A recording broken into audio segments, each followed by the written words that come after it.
What is Holy Communion and how important is this as a church?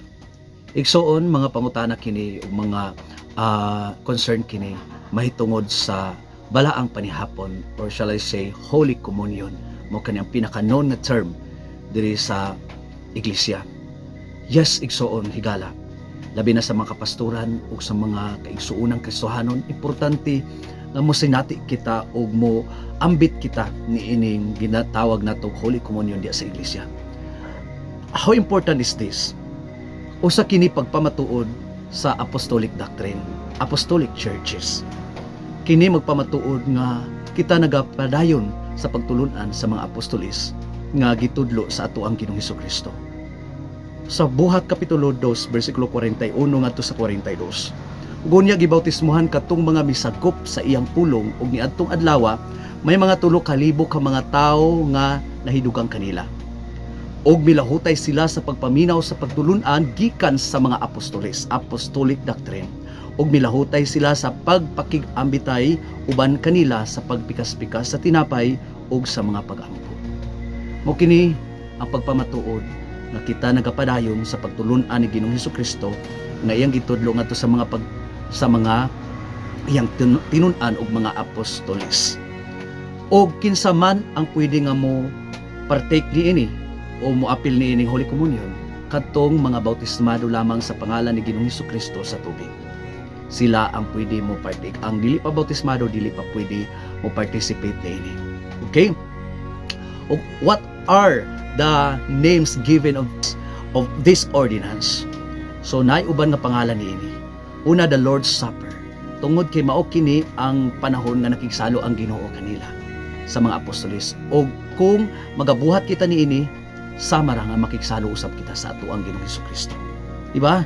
So anyway, you can see some of the scriptural references sa comments or sa caption ni ining post, ni ining video mga kaigsunan. And the second one is Eucharist. Eucharist, it means to give thanks. Pagpasalamat nato kini sa ato ang Ginoo sa iyang sakripisyo alang kanato, alang sa atong kaluwasan. Si kinsa man kaha ang dili makapasalamat sa tanan nga mga pagsakripisyo sa ato ang Ginoong Hesukristo, sa tanan iyang nagibuhat. Diba? So ang ayan nga ato siyang pasalamatan as we participate this Holy Communion, sama ra nga nagapasalamat kita sa atong Ginoo. And the third one is communion. This means a sharing, a partaking together. So buot pasabot nakig-ambit kita sa iyang kasakit.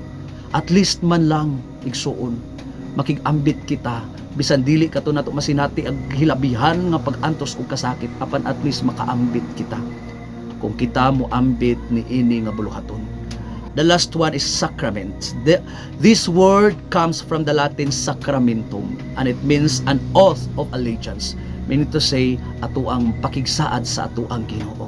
Makigsaad kita nga padayon kita, mulahutay kita nga ato siyang alagaron, nga taliwala sa mga daghang alantoson ug kasakit, mupadayon kita sama sa iyang gibuhat, nga nipadayon siya sa iyahang luwas kanato, taliwala sa hilabihan nga mga pag-antos ug kasakit nga iyahang nagian ni adtong adlaw. Pero nipadayon siya, that is why kita karon nakabaton sa kaluwasan. Grasya sa kaluwasan ang atong nabatunan. Salamat jud kayo ni ana. Umaw kana ang other names sa Holy Communion: the Lord's Supper, Eucharist, Communion, and the Sacrament. Og unsa man ang elements nga atong gamiton niini. Unang-una, mogamit kita og tinapay nga walay ipapatubo, or shall I say unleavened bread. Magpamatuod kini nga di kita magpagarbo, walay pagminaot. Di kita magpasigarbo nga kita ni apil ang uban wala. Dili kana ang ayan nato nga buhaton. Og ang ikaduha, fruit of the vine, nga nagsimbolo kana sa iyahang dugo nga niagay dito sa krus sa Kalbaryo. Ay ini juice or something, a pure grape juice. Okay, so mao kana ang mga elements nga ato ang gamiton. Tinapay nga walay ipapatubo o pwede grape juice. Unsaon man nga paagi nga pag-prepare niini or our preparation to take or to partake this Holy Communion. Importante ang self-evaluation, ang pagsusi sa ato ang kaugalingon. Dili na to susihon ang ubang tao. Dili na to susihon kung unsa ang iyang gibuhat. Naghinulsol na baka siya, nagpasaylo na baka siya, nagtinarong na baka siya. No. Atong kaugalingon ang ato ang susihon. Mao gani nga our senior elder Sir Ricardo Unda sa pagsugod nako sa pagpamastor, gi-advise ko niya nga magahimo gayud og Holy Communion every month aron sa pagsusi sa kaugalingon. Kung aduna may mga kasalanan nga nangabuhat, makahinulsol. Diba?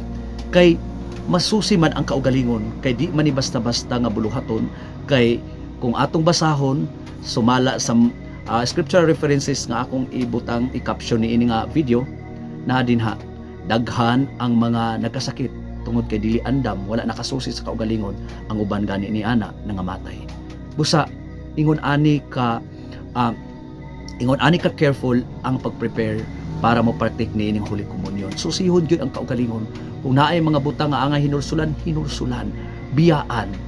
So, mao nang kanindot kung mag-partake kita sa Holy Communion kay aron kita makapadayon sa pagsusi sa atong kaugalingon.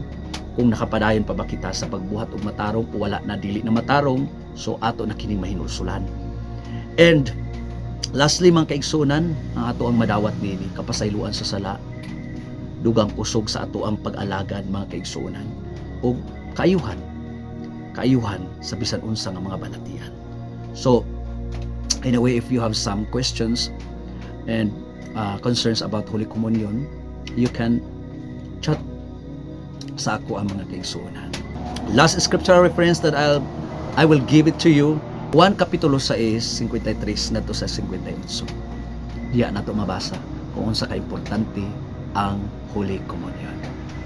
God bless Apostolic Churches, Apostolic Christians.